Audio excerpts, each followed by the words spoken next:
किसान भाइयों, अगर आप मक्का की फसल लगाते हैं तो उसमें एक भयंकर कीट आता है फॉल आर्मी वॉर्म। यह कीट मक्का की फसल को नुकसान पहुंचाने के साथ साथ अन्य कई सारी फसलों को भी नुकसान पहुंचाता है। इस कीट के बारे में आज डिटेल से बात करेंगे कि इसकी क्या पहचान है, यह कैसे नुकसान पहुंचाता है, कैसे इसका नियंत्रण करें। इन सभी बिंदुओं पर बात करेंगे। नमस्कार, मेरा नाम है संजय और आप देख रहे हैं एग्री स्टेशन। किसान भाइयों, आज हम बात कर रहे हैं फॉल आर्मी वॉर्म की। ये कीट मुख्य रूप से मक्का की फसल को नुकसान पहुंचाता है, लेकिन साथ साथ ये कई जो अन्य जो फसलें हैं उनको भी नुकसान पहुंचाता है। ये कीट जब छोटा होता है उस अवस्था में इसको पहचानना थोड़ा मुश्किल होता है, लेकिन जैसे जैसे ये बड़ा होता है इसको पहचानना हमारे लिए आसान हो जाता है।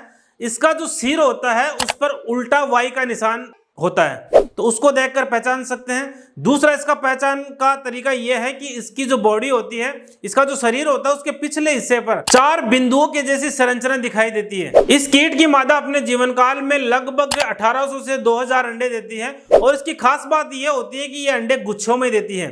और गुच्छों में अगर बात करें तो 50 से लेकर 200 अंडे एक गुच्छे में पाए जाते हैं और अंडों से 3-4 दिन में लटे बाहर आ जाती है। अगर इस कीट के नुकसान की बात करें तो इसकी जो सूंडी होती है वो पहले जब छोटी अवस्था में होती है तब पत्तियों को खुरच कर खाती रहती है, तो उससे पत्तियों पर धारियां बन जाती है, सफेद निशान बन जाते हैं जिससे इसकी पहचान कर सकते हैं।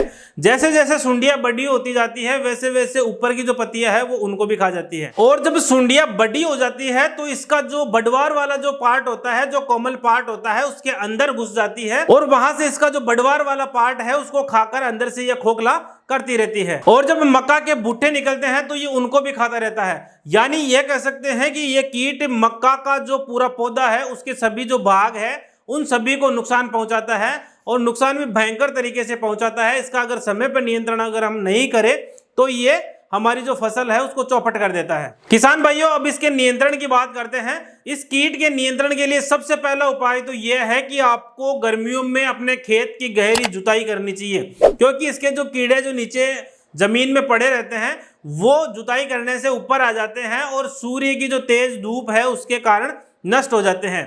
या जब भी हम जुताई करते हैं तो आप देखते होंगे पीछे जो भी पक्षी चलते रहते हैं तो वो इनको खाकर नष्ट कर देते हैं, जिससे इनकी संख्या काफी ज्यादा कम हो जाती है। अगर हम मक्का की बुआई कर रहे हैं तो हमें अगेती बुआई करनी चाहिए। साथ ही यह भी ध्यान रखें कि एक खेत में मक्का के बाद में दोबारा मक्का कभी नहीं उगानी चाहिए।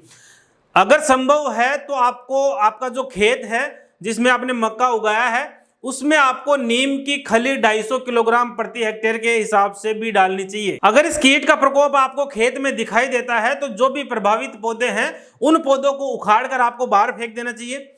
अगर वहां पर अंडों के गुच्छे दिखाई देते हैं, क्योंकि ये जो कीट है वो गुच्छों में अंडे देता है और जो गुच्छे होते हैं उन पर रुई जैसी संरचना सफेद सफेद बनी रहती है, तो उसको भी आप आसानी से देख सकते हैं।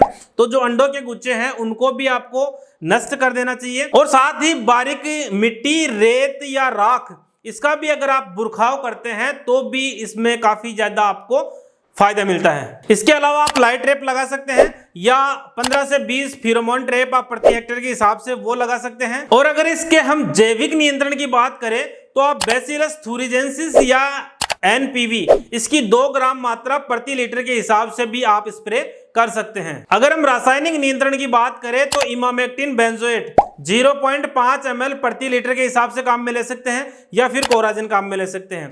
लेकिन जब भी आप कीटनाशक वगैरह यूज करते हैं तो उसमें ध्यान आपको यह रखना है कि इसका जो छिड़काव करते हैं आप वो सुबह या शाम के समय करना है, तो आपको ज्यादा बेनिफिट देखने को मिलेगा। तो किसान भाइयों, ये थी फॉल आर्मी वॉर्म कीट के बारे में महत्वपूर्ण जानकारी। उम्मीद करूंगा कि जानकारी आपको पसंद आएगी। जानकारी आपको पसंद आए तो वीडियो को लाइक करें, शेयर करें, चैनल को सब्सक्राइब करें। धन्यवाद।